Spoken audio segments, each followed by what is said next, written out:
कथा श्री दिवाकर सोती जी की।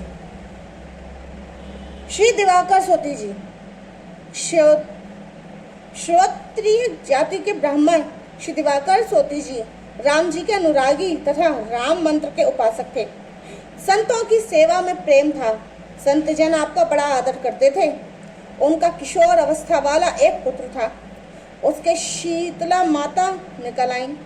लड़के की माता को बड़ा दुख हुआ। पुत्र को मरणासन्न देखकर उसने इनसे कहा कि शीतला देवी की पूजा करो और जात देने की मनौती मान लो, जिससे लड़के के प्राण बच जाएं। तब आपने स्त्री को समझा दिया।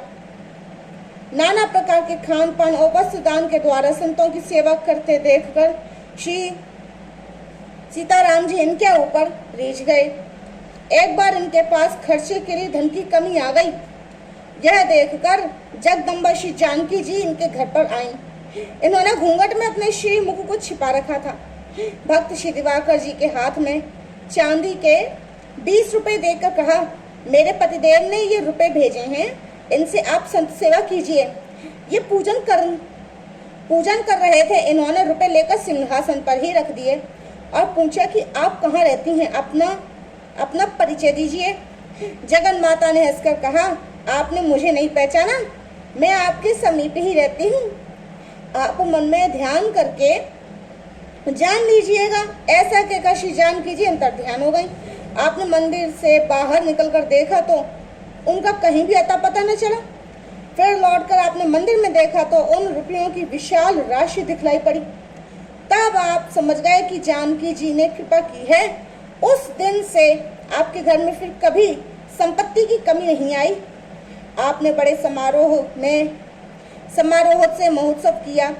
नित्य संतों को भोजन कराना आरंभ कर दिया। एक बार आपके पुत्र की वधू बीमार पड़ गई। अच्छी होती न देखकर श्री दिवाकर जी की स्त्री बीमारी का कारण पूछने के लिए गुपचुप एक तांत्रिक के पास गई। वह भैरव का उपासक था।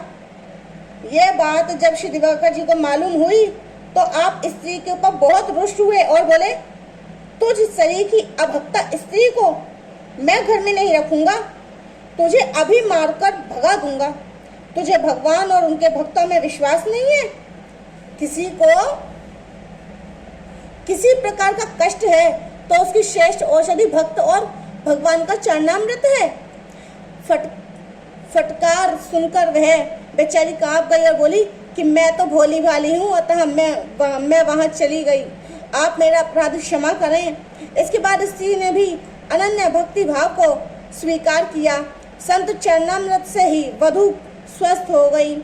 भगवान श्री राम के ऐसे अनन्य उपासक थे श्री दिवाकर सोती जी।